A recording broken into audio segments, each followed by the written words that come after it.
The Super Saiyan lineage kinda sucks. Now let me start off by saying that I acknowledge the aura Super Saiyan has in today's society. It is certainly iconic and deserves its respect. That's why I say respectfully that a large majority of the Super Saiyan transformations in the Dragon Ball story are booty butt cheeks. Some are worse than others and some may actually be great in the context of the story, but there are a handful of transformations that I can deal without. Super Saiyan 1 is one of the few transformations that I can tolerate. Its iconicism alone merits me giving the credit it deserves in both advancing the plot of Dragon Ball, but in pop culture in general. There are many reasons why Super Saiyan is highly regarded in the context of the story, from the build-up that Vegeta was letting on in the Namek saga, to seeing how visceral the transformation sequence was when Goku transformed for the first time. It led down a path wanting future Saiyans to achieve the form to show off the results of their hard work they endured, such as Gohan and Vegeta. Seeing future Trunks turn Super Saiyan was a treat as well, as seeing this new guy best Frieza single-handedly gives credence to the stature of Super Saiyan. Seeing Vegeta turn Super Saiyan was great to see as well, as it helps Vegeta retain his arrogant pride, which helps in progressing the story. Speaking of which, his fight against Android 18 ruled out the fact that Super Saiyans are invincible and that there is still work to be done to perfect the form, which is where the grades 2, 3, and 4 come into play. It was interesting to see those forms in action as well for the lead up of Super Saiyan 2,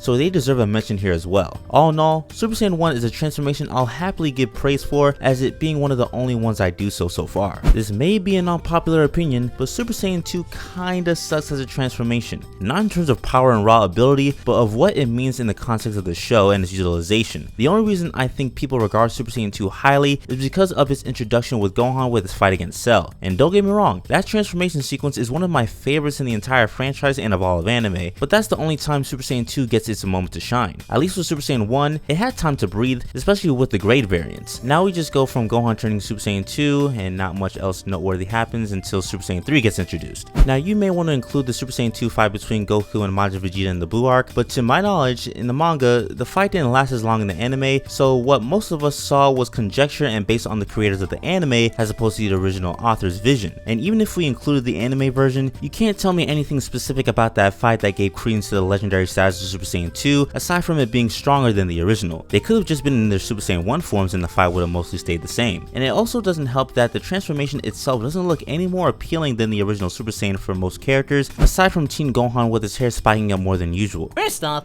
we got good old Super Saiyan. Everyone knows this one. Wait, you seriously just put super at the beginning of it?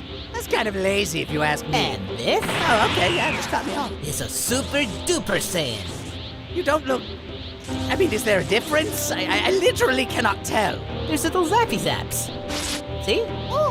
At least past Super, we almost never know when someone is going Super Saiyan 2, hoping to just see the sparks that reside within the transformation. The transformation itself can't stand on its own without Super Saiyan 2 Gohan taking the show in the Android saga. From thereafter, it was pretty much an afterthought, so much so that Akira Toriyama stated himself he forgot that he made that transformation and thought Super Saiyan 3 was Super Saiyan 2. While it may have some significance in the earlier parts of the story, I'd argue it's completely irrelevant up to this point. Super Saiyan 3 is one of the most wasted transformations in the Dragon Ball universe. While in theory it's cool and its transformation sequence goes hard, specifically in the anime version, this is one of the only forms that amounted to nothing in its use cases, at least in canon material. Goku first used it against Majin Buu, and while he admitted that he could have beat Buu, he specifically didn't do so that he could have enough time on Earth to train Goten and Trunks to the fusion dance, and also to be sure that they don't rely on Goku for the future fights going forward. I'm not mad about that, as it gives credence to the apparent awesome stature of Super Saiyan 3. Then you have Gotenks who uses it against Super Buu, and at least to me, it was an underwhelming display, but I think it more so has to deal with how immature Gotenks is, as if he were taking the fight seriously and not have gotten cocky, he would have bested Buu before the transformation went out. Then later on, you have Goku using it against Kid Buu, and we see that in action to a good enough effect, but I only appreciate his use of it here because Vegeta got to witness it firsthand and him realizing that Goku is the best and gives him the respect that he deserves. That said, Goku can't sustain the form due to the transformation requiring an insane amount of energy, making it not very viable to use in most instances. Again, I'm not really mad at that since it gives credence to the legendary status of the transformation, but in doing so, makes it so that we'd rarely get a chance to see Super Saiyan 3 in action, let alone it being the finishing blow. Not including the movies of course, where in Wrath of the Dragon, he was able to pull off the Dragon Fist with Super Saiyan 3 and it looked awesome. Aside from that, Super Saiyan 3 didn't achieve a full win, making it a useless transformation in the grand scheme of things. Now I'm not sure if this would be a controversial take, but I actually like Super Saiyan 4, and in my opinion, it ranks above 2 and 3 in being the best transformation. Conceptually speaking, the lore behind behind Super Saiyan 4 is great, basically being the power of the great ape combined into the Super Saiyan form. It also helps that the design for the transformation is sick and is probably my favorite out of all the ones that were shown so far. Unique in bringing the ape form to life, this truly feels like what a Super Saiyan was supposed to be, aside it being just a hair color change. This looks like the peak form of a Saiyan. My only real gripe with this transformation is that it isn't in any canon material for the franchise, making this form technically obsolete. That said, it still made an impact on the Dragon Ball community, with many posting videos about the lore, its hopeful connection to Dragon Ball Super, and even saying that Broly would eventually become one. It's all crazy in a good way. In terms of feats, it was used to bring down Baby and enlarge some of the Shadow Dragons, and you can't tell me that Super Saiyan 4 Gogeta isn't a sick looking transformation, especially when looking at Blue for example. Super Saiyan 4 ranks highly for me and I wouldn't have it any other way.